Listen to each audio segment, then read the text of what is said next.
The federal ಕರ್ನಾಟಕಕ್ಕೆ ಸ್ವಾಗತ. ನಾನು ಸುಕೇಶ್ ಪಡಿಬಾಗಿಲು. ಪ್ರಿಯ ವೀಕ್ಷಕರೇ, ನಾವು ಈಗ ಜಗತ್ತಲ್ಲಿ ನೋಡುತ್ತಿರುವಂತೆ ಆಕ್ಚುಲಿ ಇರಾನ್ ಮೇಲೆ ಅಮೆರಿಕ ಹಾಗೂ ಇಸ್ರೇಲ್ ಸೇರ್ಕೊಂಡು ದಾಳಿ ಮಾಡಿರುವ ಬಳಿಕ ಇರಾನಿನ ಪರಮೋಚ್ಚ ನಾಯಕರಾದಂತಹ ಖಮೇನಿ ಅವರು ನಿರ್ಮೂಲನೆಗೊಂಡಿದ್ದಾರೆ, ಅವರ ಯುಗಾಂತ್ಯಗೊಂಡಿದೆ. ಆದ್ರೆ ಈ ಯುದ್ಧಕ್ಕಿಂತಲೂ ಜಾಸ್ತಿಯಾಗಿ ಈ ಯುದ್ಧದ ಪರಿಣಾಮಗಳು ಯಾವ ರೀತಿ ಜಾಗತಿಕವಾಗಿ ತಟ್ಟುತ್ತೆ ಅನ್ನೋದು ಕೂಡ ಒಂದು ದೊಡ್ಡ ಪ್ರಶ್ನೆ ಆಗಿದೆ. ಯಾಕಂದ್ರೆ ಒಂದು ಯುದ್ಧ ನಡೆದಾಗ ಅದರ ಪರಿಣಾಮ ಜಾಗತಿಕವಾಗಿ ಆ ದೇಶದಷ್ಟೇ ಬೇರೆ ದೇಶಗಳಿಗೂ ಕೂಡ ಆರ್ಥಿಕವಾಗಿ ಹೊಡೆತವನ್ನ ಕೊಡುವಂತ ಒಂದು ಸಂದರ್ಭ ಆಗಿರುತ್ತೆ. ಈ ಬಗ್ಗೆ ಇವತ್ತಿನ ಈ ವಿಡಿಯೋದಲ್ಲಿ ನಾವು ಚರ್ಚೆ ಮಾಡೋಣ. ನಮ್ಮ ಜೊತೆಗೆ ಆರ್ಥಿಕ ವಿಷಯಗಳ ತಜ್ಞರು ಹಾಗೂ ಹಿರಿಯ ಪತ್ರಕರ್ತರಾದ ಕೆ ಗಿರಿಪ್ರಕಾಶ್ ಅವರು ನಮ್ಮ ಜೊತೆಗಿದ್ದಾರೆ. ಕಾರ್ಯಕ್ರಮಕ್ಕೆ ಸ್ವಾಗತ ಗಿರಿಪ್ರಕಾಶ್ ಅವರೇ. ನಮಸ್ಕಾರ. ಗಿರಿಪ್ರಕಾಶ್ ಅವರು, ನನ್ನ ಈಗ ಮೊದಲ ಪ್ರಶ್ನೆ, ಒಂದು ಯುದ್ಧ ಅಂದಾಗ ನಾವು ನಿನ್ನೆ ಅಂದ್ರೆ ಈ ಯುದ್ಧ ಆರಂಭ ಆದ ಮೊದಲು ಭಾರತದಲ್ಲಿ ಮೊದಲಾಗಿ ಈ ಯುದ್ಧದ ಪರಿಣಾಮವನ್ನ ನಾವು ನೋಡಿದ್ದು ವಿಮಾನಯಾನ ಸಂಸ್ಥೆಗಳ ಮೂಲಕ. ಬೇರೆ ಬೇರೆ ಭಾರತೀಯ ಸಾಕಷ್ಟು ವಿಮಾನಯಾನ ಸಂಸ್ಥೆಗಳು ತಮ್ಮ ಸೋಷಿಯಲ್ ಮೀಡಿಯಾದ ಅಕೌಂಟ್ ಮೂಲಕ ನಮ್ಮ ವಿಮಾನಯಾನದ ಅಂದ್ರೆ ನಮ್ಮ ವಿಮಾನ ಹಾರಾಟದಲ್ಲಿ ವ್ಯತ್ಯಾಸ ಆಗುತ್ತೆ, ಆಮೇಲೆ ನಮ್ಮ ಕಾರ್ಯಾಚರಣೆ ಮೇಲೆ ವ್ಯತ್ಯಾಸ ಆಗ್ತಿದೆ, ಪ್ರಯಾಣಿಕರು ಸಹಕರಿಸಬೇಕು ಅಂತಲೇ ಬೇರೆ ಬೇರೆ ರೀತಿಯ ಸೂಚನೆಗಳನ್ನು ಕೂಡ ಹೊರಡಿಸಿದೆ. ಜೊತೆಗೆ DGCA ಕೂಡ ಕೆಲವು ಸೂಚನೆಗಳನ್ನು ಹೊರಡಿಸಿದೆ. ಸರ್, ಈಗ ಈ ಯುದ್ಧದಿಂದ ಏನು ನಿನ್ನೆಯಿಂದ ನಡೀತಿದೆಯಲ್ಲ, ಮೊನ್ನೆಯಿಂದ ಆ ಯುದ್ಧದಿಂದ ಒಟ್ಟು ವಿಮಾನಯಾನ ಸಂಸ್ಥೆಗಳು, ಪ್ರಮುಖವಾಗಿ ಭಾರತದ ವಿಮಾನಯಾನ ಸಂಸ್ಥೆಗಳಿಗೆ ಯಾವ ರೀತಿಯಲ್ಲಿ ನಷ್ಟ ಆಗುತ್ತೆ, ಆರ್ಥಿಕವಾಗಿ ಎಷ್ಟು ಹೊರೆ ಆಗುತ್ತೆ? ನೋಡಿ, ದುಬೈ ಯಾವಾಗ ನೋಡಿದ್ರು ಒಂಥರ ಹಬ್ ಅಂತ ಇತ್ತು. ಈಗ ಎಲ್ಲ ಎಷ್ಟೋ ಇಂಡಿಯನ್ ಏರ್ಲೈನ್ಸ್, ಇಂಡಿಗೋ ಆಗ್ಲಿ, ಏರ್ ಇಂಡಿಯಾ ಆಗ್ಲಿ, ಅವರೆಲ್ಲ ದುಬೈನ ಯೂಸ್ ಮಾಡಿ ಅಲ್ಲಿಂದ ಬೇರೆ ಕಡೆ ಹೋಗ್ತಾ ಇದ್ರು. ಓಕೆ, ಅವ್ರ ಇಲ್ದಿದ್ರೆ ಈಗ ಏರ್ ಇಂಡಿಯಾ, ಸಪೋಸ್ ಎಮಿರೇಟ್ಸ್ ಆಗ್ಲಿ, ಇಲ್ಲ ಏನಾದ್ರು ಸೌದಿ ಅರೇಬಿಯನ್ ಯಾವ್ದಾದ್ರು ಏರ್ಲೈನ್ಸ್ ಆಗ್ಲಿ, ಈಗ ಡೆಲ್ಲಿನ ಕರ್ಕೊಂಡು ಹೋಗ್ಬೇಕು ಅಂದ್ರೆ, ಪ್ಯಾಸೆಂಜರ್ಸ್ ಕರ್ಕೊಂಡು ಹೋಗ್ಬೇಕು ಅಂದ್ರೆ ಫಸ್ಟ್ ದುಬೈಗೆ ಹೋಗಿ ದುಬೈಯಿಂದ ಫ್ರಾಂಕ್ಫರ್ಟ್, ವಾಷಿಂಗ್ಟನ್, ನ್ಯೂಯಾರ್ಕ್ ಹೋಗ್ತಾ ಇದ್ರು. ಅದು ಯೂಶಲಿ ಈಗ ಆ ಕಂಟ್ರಿ ಏರ್ಲೈನ್ ಇದ್ರೆ ಅವರು ಫಸ್ಟ್ ಸ್ಟಾಪ್ ಎಲ್ಲಿಂದ ಪ್ಯಾಸೆಂಜರ್ಸ್ ಕರ್ಕೊಂಡು ಹೋಗ್ತಾರೋ ಅಲ್ಲಿಂದ ಫಸ್ಟ್ ಸ್ಟಾಪ್ ಅವ್ರ ಕಂಟ್ರಿಗೆ ಹೋಗ್ಬೇಕು. ಅದಾದ್ಮೇಲೆ ಫ್ರೀಡಮ್ ಫ್ಲೈಟ್ ಅಂತ ಹೇಳ್ತಾರೆ, ರೈಟ್ ಅಂತಾರೆ, ಅಲ್ಲಿಂದ ಬೇರೆ ಎಲ್ಲರೂ ಹೋಗ್ಬೋದು. ಅಂಡ್ ನಮ್ದು ಈ ಗಲ್ಫ್ ಕ್ಯಾರಿಯರ್ಸ್ದು ಮಾರ್ಕೆಟ್ ಶೇರ್ ಬಹಳ ಜಾಸ್ತಿ. ಅಂಡ್ ಪ್ಲಸ್ ಇಂಡಿಯನ್ ಪ್ಯಾಸೆಂಜರ್ಸ್ ಎಲ್ಲ ಬಹಳ ಪ್ರಿಫರ್ ಮಾಡ್ತಾ ಇದ್ರು, ಅದು ಇಂಪಾರ್ಟೆಂಟ್. ಪ್ಲಸ್ ನಿಮಗೆ ಗೊತ್ತಿದೆ, ದುಬೈಗೆ ಹೋಲ್ ಸೌತ್ ಇಂಡಿಯಾ ಇಂದ ಎಷ್ಟು ಪ್ಯಾಸೆಂಜರ್ಸ್ ಟ್ರಾವೆಲ್ ಮಾಡ್ತಾರೆ, ಎಸ್ಪೆಷಲಿ ಕೇರಳ ಇಂದ ಅಂತ. ಇನ್ನೊಂದು ಏನಂದ್ರೆ ಬಹಳ ಹತ್ರ ಇದೆ ದುಬೈ, ಅಂಡ್ ನೋಡೋದು ಬಹಳ ಇದೆ. ಅದೊಂದು ದೊಡ್ಡ ಟೂರಿಸ್ಟ್ ಡೆಸ್ಟಿನೇಷನ್.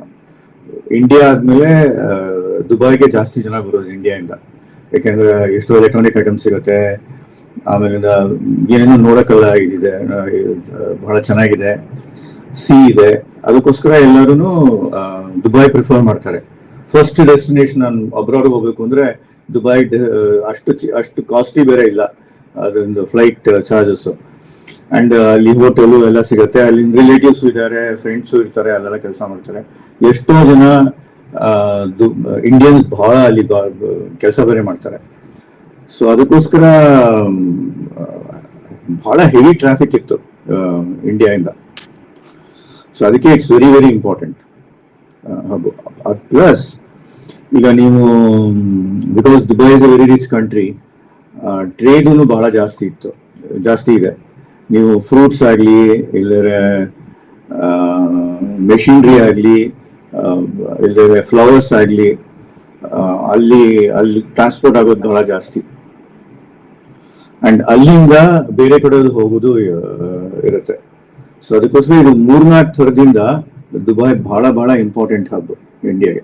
ಈಗ ಗಿರಿಪ್ರಕಾಶ್ ಅವ್ರ, ಈಗ ಒಂದು ವಿಮಾನಯಾನ ಸಂಸ್ಥೆ ಪ್ರಮುಖವಾಗಿ ಈಗ ದುಬೈ, ಯಾಕಂದ್ರೆ ಇರಾನ್ ಅಮೆರಿಕದ ಜೊತೆ ನಿಂತಿದ್ದನ್ನೋ ಕಾರಣಕ್ಕೆ ಇರಾನ್ ಬೇರೆ ಬೇರೆ ಅಂದ್ರೆ US ಏನೇನು ಏರ್ ಬೇಸ್ ಗಳು ಇರ್ತಾವೋ ಅದರ ಮೇಲೆ ಅಟ್ಯಾಕ್ ಮಾಡಕ್ ಹೋಗಿ ದುಬೈ ಏರ್ಪೋರ್ಟ್ ಮೇಲೆ ಅಟ್ಯಾಕ್ ಮಾಡಿತು.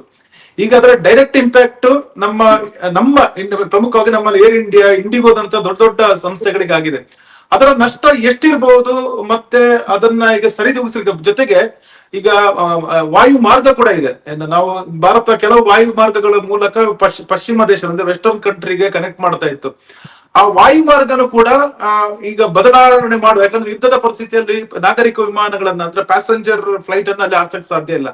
ಸೊ ಇಂಥ ಪರಿಸ್ಥಿತಿಯಲ್ಲಿ ಭಾರತದ ವಿಮಾನಯಾನ, ಒಟ್ಟು ವಿಮಾನಯಾನ ಸಂಸ್ಥೆಗಳಿಗೆ ಎಷ್ಟು ಮೊತ್ತ, ಎಷ್ಟು ಅಮೌಂಟ್ ಲಾಸ್ ಆಗಬಹುದು, ಆಮೇಲೆ ಈ ಪರ್ಯಾಯ ಮಾರ್ಗವನ್ನ ಅಂದ್ರೆ ಬೇರೆ ಮಾರ್ಗ ಹುಡ್ಕೊಂಡು ಹೋಗುವಾಗ ಎಷ್ಟು ನಷ್ಟ ಆಗ್ಬಹುದು ಗಿರಿಪ್ರಕಾಶ್ ಅವರದ್ದು? ಈಗ ನೋಡಿ, ಲಾಸ್ಟ್ ಇಯರ್ ನಮ್ಮ ಇಂಡಿಯನ್ ಏರ್ಲೈನ್ಸ್ಗೆ ಅಷ್ಟು ಅದು ಒಳ್ಳೆ ಇಯರ್ ಇರಲಿಲ್ಲ. ಯಾಕೆಂದ್ರೆ ಅಲ್ಲಿ ಬೋಯಿಂಗ್ ಅದೇ ಏರ್ ಇಂಡಿಯಾ ಕ್ರಾಶ್ ಆಯ್ತು, ಆಮೇಲಿಂದ ಪೈಲಟ್ ಪ್ರಾಬ್ಲಮ್ ಆಯ್ತು ನವೆಂಬರ್ ಡಿಸೆಂಬರ್ ಅಲ್ಲಿ, ಎಷ್ಟೋ ಕ್ಯಾನ್ಸಲೇಷನ್ಸ್ ಆಯ್ತು. ಸೊ ಈ ರೇಟಿಂಗ್ ಏಜೆನ್ಸಿ ಪ್ರಕಾರ 15,000 to 16,000 ಕೋಟಿಯಷ್ಟು ಲಾಸ್ ಆಗುತ್ತೆ 2025-26 ಅಲ್ಲಿ. ಅದ್ರ ಮೇಲೆ ಇದು ಗಲ್ಫ್ ವಾರ್ ಬೇರೆ ಬಂದಿದೆ. ಅಂಡ್ ಒಂದು ಬಹಳ ಜನ ನಿಮ್ಗೆ ಹೇಳ್ದಂಗೆ ಬಹಳ ಜನ ಟ್ರಾವೆಲರ್ಸ್ ಆಗಲಿ ಬಿಸ್ನೆಸ್ ಮೆನ್ ಅಲ್ಲಿ ಹೋಗ್ತಿರ್ತಾರೆ.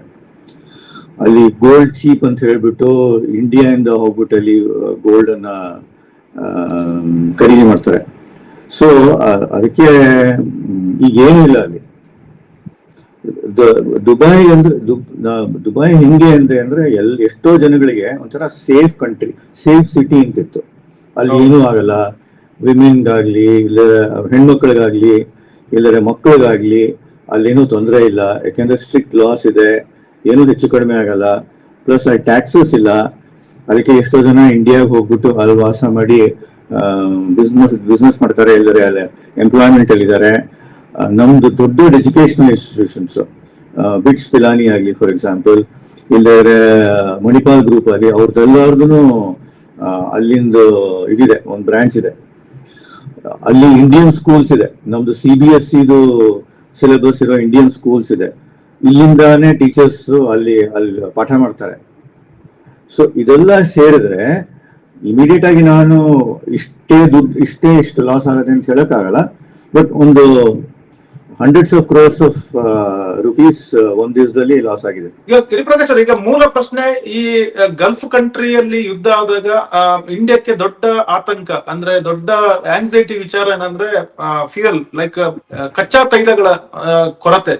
ಭಾರತವು ನಮ್ಮ ಪ್ರಕಾರ ಈಗ ಸದ್ಯದ ಪ್ರಕಾರ 80ಕ್ಕಿಂತ ಹೆಚ್ಚು % ಈ ಗಲ್ಫ್ ಕಂಟ್ರಿಗಳನ್ನ ಡಿಪೆಂಡ್ ಆಗಿರೋದು. ಅಲ್ಲಿಂದನೇ ನಾವು ಕಚ್ಚಾ ತೈಲಗಳನ್ನ ತರಿಸಿ ಇಲ್ಲಿ ಪೆಟ್ರೋಲ್ ಬೇರೆ ಬೇರೆ ಉತ್ಪನ್ನಗಳನ್ನ ಮಾಡಿ ಅದರ ಮೂಲಕ ನಾವು ಶಕ್ತಿಯನ್ನು ವೆಹಿಕಲ್ ಅಂತ ಹೇಳಿದ್ರು ಪ್ರತಿಯೊಂದು ರನ್ ಆಗೋದು. ಇದು ಈ ಒಂದು ಬಿಸ್ನೆಸ್ ಯಾವ ರೀತಿ ಇಂಪ್ಯಾಕ್ಟ್ ಆಗುತ್ತೆ ಅಂದ್ರೆ ಈಗ ಏವಿಯೇಷನ್ಗೂ ಕೂಡ ಅದಕ್ಕೂ ಕೂಡ ಪೆಟ್ರೋಲೇ ಬೇಕು, ಅದೇ ತರ ಜೊತೆಗೆ ಬೇರೆ ಭಾರತದ ಒಳಗಿನ ಇದಕ್ಕೆ ಇದು ಎಷ್ಟು ಪರಿಣಾಮ ಬೀರಬಹುದು? ರೇಟ್ ಏನಾದ್ರೂ ಏರಿಕೆ ಆಗ್ಬಹುದಾ ಸದ್ಯದಲ್ಲೇ? ಈಗ ಅಲ್ಲಿ ಸ್ಟ್ರೇಟ್ ಆಫ್ ಹೊರ್ಮೂಸ್ ಅಂತಿದೆ, ಅದು ಅದರಿಂದ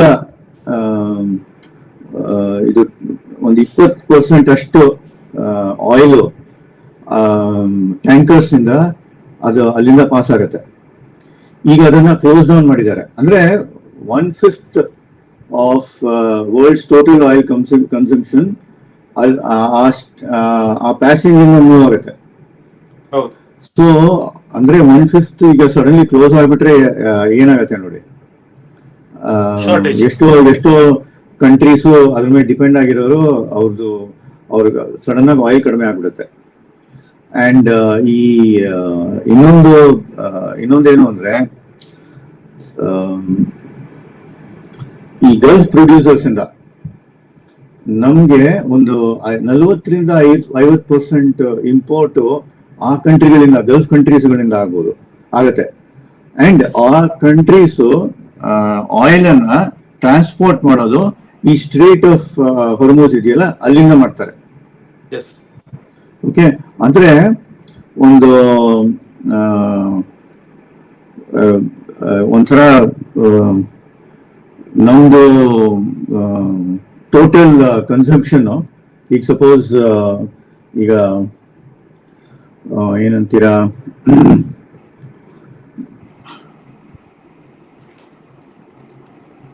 ಈಗ ಟೋಟಲ್ ಕನ್ಸಂಪ್ಷನ್ ನಾವು ಏನಾದ್ರು ನೋಡಿದ್ರೆ ನಮ್ದು ಅರೌಂಡ್ 5 to 5.5 ಇದಿದೆ ಮಿಲಿಯನ್ಸ್ ಬ್ಯಾರಲ್ಸ್ ಪರ್ ಡೇ. ಅದರಲ್ಲಿ 2.5 ಅಷ್ಟು ಈ ಗಲ್ಫ್ ಕಂಟ್ರೀಸ್ ಅಂತ ಬರುತ್ತೆ. ಈಗ ಸಡನ್ ಆಗಿ ಸ್ಟಾಪ್ ಆಗ್ಬಿಡುತ್ತೆ. ಅಂದ್ರೆ ನಮ್ಮ ಮಂತ್ಲಿ ಕನ್ಸಂಪ್ಷನ್ ಎಷ್ಟಿದೆಯೋ ಅದು ಒಂದು 40% ಸಡನ್ ಆಗಿ ಸ್ಟಾಪ್ ಆಗ್ಬಿಡುತ್ತೆ. ಅದು ಬಹಳ ಬಹಳ ನಮಗೆ ಹರ್ಟ್ ಆಗುತ್ತೆ. ಇನ್ನೊಂದೇನು ಅಂದ್ರೆ ಇನ್ಫ್ಲೇಷನ್ ಜಾಸ್ತಿ ಆಗುತ್ತೆ. ಅದಾದ್ಮೇಲೆ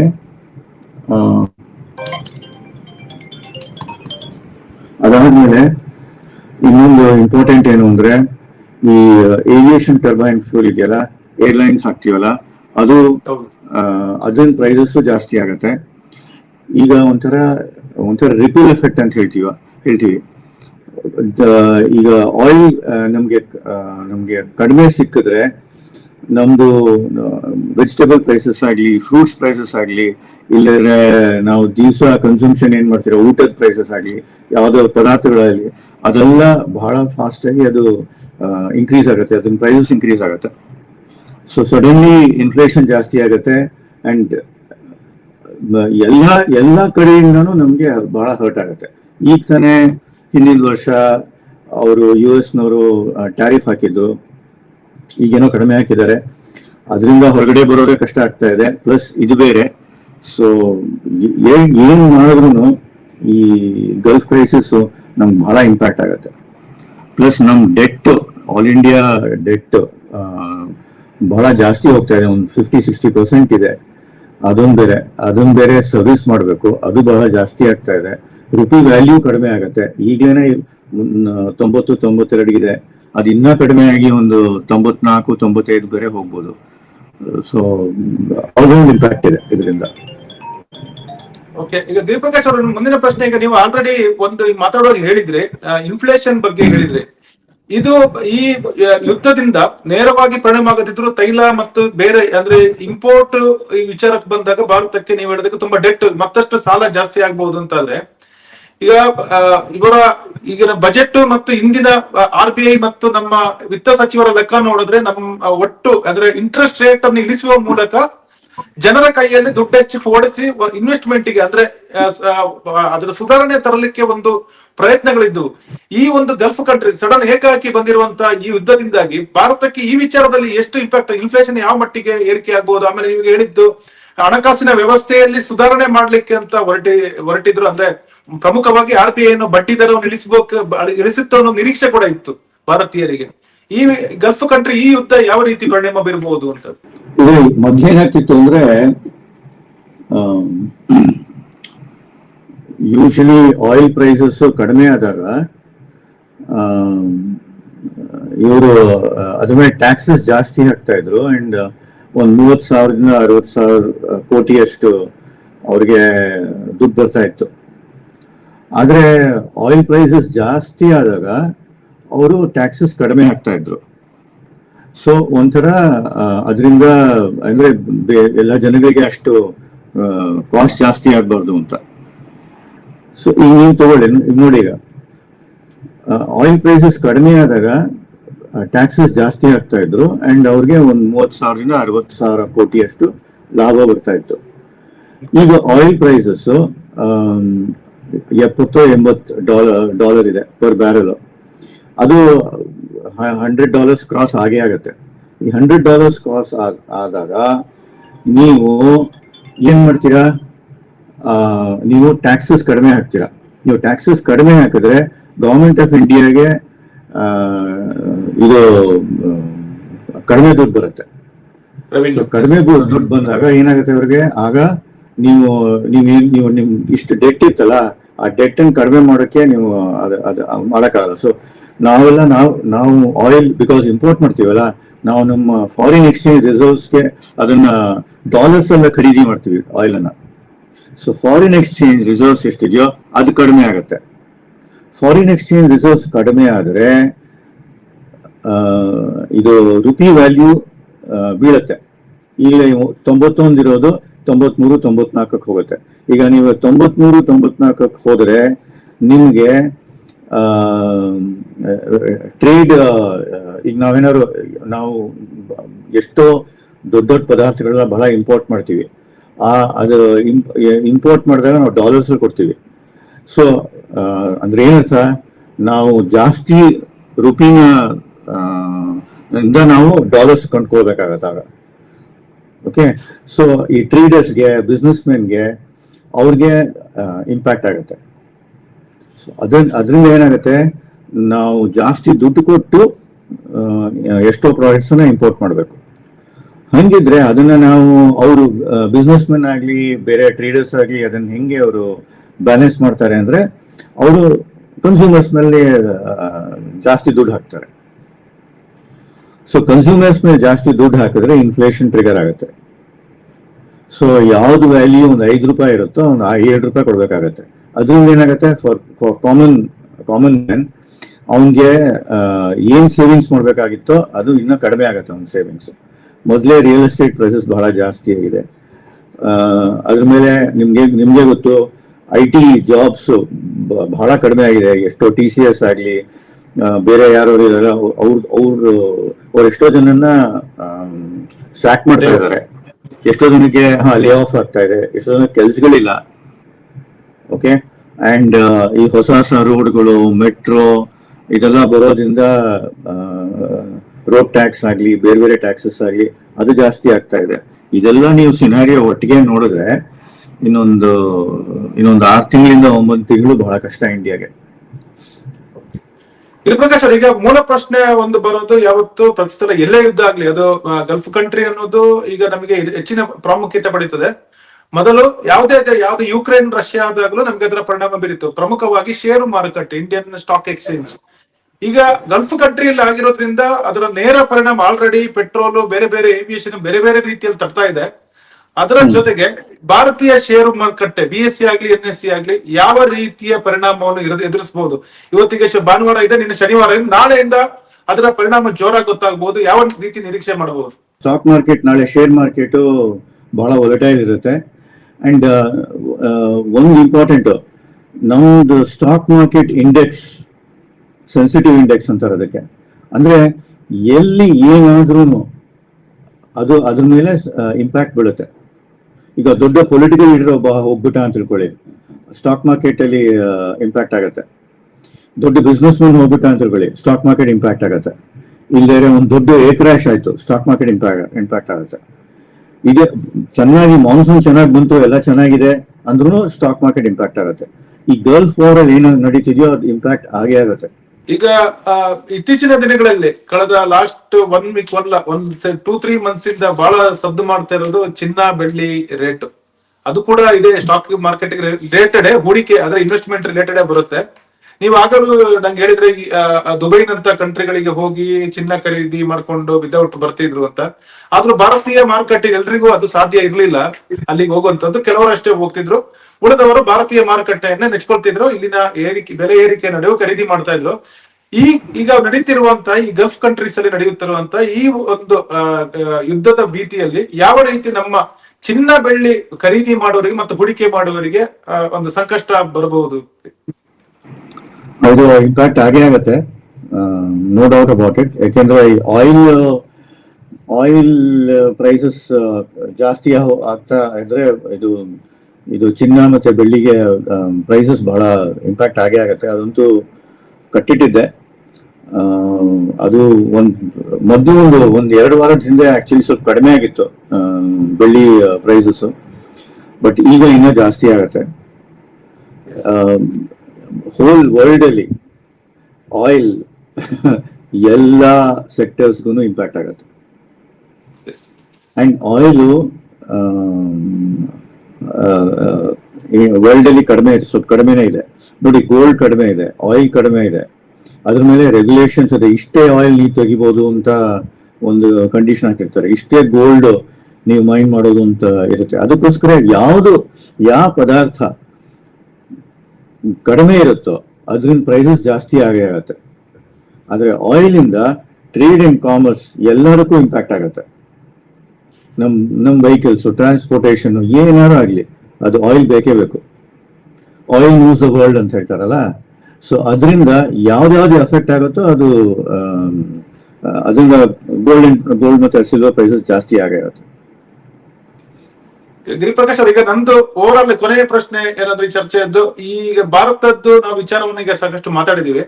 ಈಗ ಈ ಗಲ್ಫ್ ಕಂಟ್ರಿಯ ಈ ಒಂದು ಯುದ್ಧ ಜಾಗತಿಕವಾಗಿ world wide, not only Bharat ಅಲ್ಲ, ಬೇರೆ ಬೇರೆ ದೇಶಗಳು, ಚೀನಾನು ಇದೆ, ಪಕ್ಕದಲ್ಲಿ ರಷ್ಯಾನು ಇದೆ, ಬೇರೆ ಬೇರೆ ದೇಶಗಳಿಗೆ, ಇವು ಇನ್ಕ್ಲೂಡಿಂಗ್ ಯುದ್ಧ ಮಾಡ್ತಿರೋ ಅಮೆರಿಕಕ್ಕೂ ಕೂಡ ಇಂಪ್ಯಾಕ್ಟ್ ಆಗ್ಬಹುದ. ಜೊತೆಗೆ ಇಸ್ರೇಲ್ ಕೂಡ, ಅವರು ಕೂಡ ಅದರಲ್ಲಿ ಭಾಗಿದಾರರು ಇದರಲ್ಲಿ. ಯಾರಿಗೆಲ್ಲ ಇದರ ಪರಿಣಾಮ ಜೋರಾಗಿ ತಟ್ಟಬಹುದು? ಈಗ ನೋಡಿದ್ರೆ ಅಫ್ಕೋರ್ಸ್ ನಾನು ನಿಮ್ಗೆ ಹೇಳಿದ್ನಲ್ಲ, ಏರ್ಲೈನ್ಸ್ ಎಫೆಕ್ಟ್ ಆಗೇ ಆಗುತ್ತೆ ಅಂತ ಹೇಳಿದ್ನಲ್ಲ. ಏರ್ಲೈನ್ಸ್ ಎಫೆಕ್ಟ್ ಆದ್ರೆ ಏನು, ಟೂರಿಸಂ ಎಫೆಕ್ಟ್ ಆಗುತ್ತೆ, ಟ್ರಾವೆಲ್ ಎಫೆಕ್ಟ್ ಆಗುತ್ತೆ. ಟ್ರಾವೆಲ್ ಅಂದ್ರೆ ಟ್ರೇಡ್ ಎಫೆಕ್ಟ್ ಆಗುತ್ತೆ.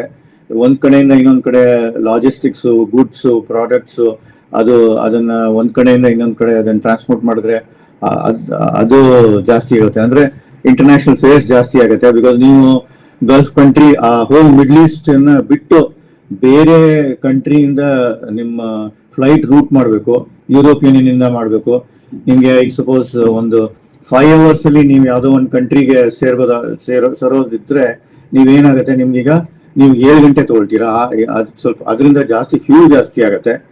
ಸೊ ಎಲ್ಲಾ ಕಡೆಯಿಂದ ಇದು ಹೋಲ್ ವರ್ಲ್ಡ್ ಇದು ಇಂಪ್ಯಾಕ್ಟ್ ಆಗೇ ಆಗುತ್ತೆ. ನೀವು ನಿಮ್ ಇಷ್ಟ ಇಲ್ದಿದ್ರು ಎವ್ರಿ ಕಂಟ್ರಿ ಇನ್ ದ ವರ್ಲ್ಡ್ಗೆ ಇದು ಬಹಳ ಇಂಪ್ಯಾಕ್ಟ್ ಆಗುತ್ತೆ. ಇದರಿಂದ ಎಷ್ಟೋ ಪ್ರಾಬ್ಲಮ್ಸ್, ನಾನು ಇಂಡಿಯಾಗೆ ಅಂತಾನೆ ಅಲ್ಲ, ನಾನು ನಿಮ್ಗೆ ಏನ್ ಹೇಳಿದೆ, ಡೆಟ್ ಜಾಸ್ತಿ ಆಗಿರೋದು, ಇನ್ಫ್ಲೇಷನ್ ಜಾಸ್ತಿ ಇರೋದು, ಅಂಡ್ ಈ ಪೂರರ್ ಕಂಟ್ರೀಸ್ ಅವ್ರಿಗಂತೂ ಇನ್ನೂ ಇಂಪ್ಯಾಕ್ಟ್ ಆಗುತ್ತೆ. ಸೊ ಒಂದೇ ರೀಜನ್ ಇಂದ ಏನೋ ಗಲಾಟೆಗಳು ನಡೀತಿದೆ, ರೆಸ್ಟ್ ಆಫ್ ದ ವರ್ಲ್ಡ್ ಎಲ್ಲ ಸರಿಯಾಗಿದೆ ಅಂತ ಹೇಳಕ್ಕಾಗಲ್ಲ. ಯಾಕೆಂದ್ರೆ ಆಯಿಲ್ ಇಸ್ ಇನ್ವಾಲ್ವ್ಡ್ ಹಿಯರ್, ಅದಕ್ಕೆ. ಓಕೆ, ಪ್ರಿಯ ವೀಕ್ಷಕರ, ಇದು ನಮ್ಮ ಇವತ್ತಿನ ವಿಡಿಯೋ ಚರ್ಚೆ. ಇರಾನ್ ಮತ್ತು ಅಮೆರಿಕ ಹಾಗೂ ಇಸ್ರಾಯಲ್ ನಡುವೆ ನಡೆಯುತ್ತಿರುವಂತಹ ಯುದ್ಧದಿಂದ ಆಗುವಂತಹ ಆರ್ಥಿಕ ಪ್ರಮುಖವಾಗಿ ಭಾರತ ಮತ್ತು ಜಾಗತಿಕವಾಗಿ ಇತರ ದೇಶಗಳಿಗೆ ಆಗುವಂತಹ ಪರಿಣಾಮಗಳ ಬಗ್ಗೆ ನಮಗೆ ಹಿರಿಯ ಪತ್ರಕರ್ತರು ಗಿರಿಪ್ರಕಾಶ್ ಅವರು ನಮಗೆ ತಿಳಿಸ್ಕೊಟ್ಟಿದ್ದಾರೆ. ಧನ್ಯವಾದಗಳು ಗಿರಿಪ್ರಕಾಶ್ ಅವರೇ. ಮತ್ತೊಂದು ವಿಷಯದಲ್ಲಿ ಭೇಟಿಯಾಗೋಣ. Thank you.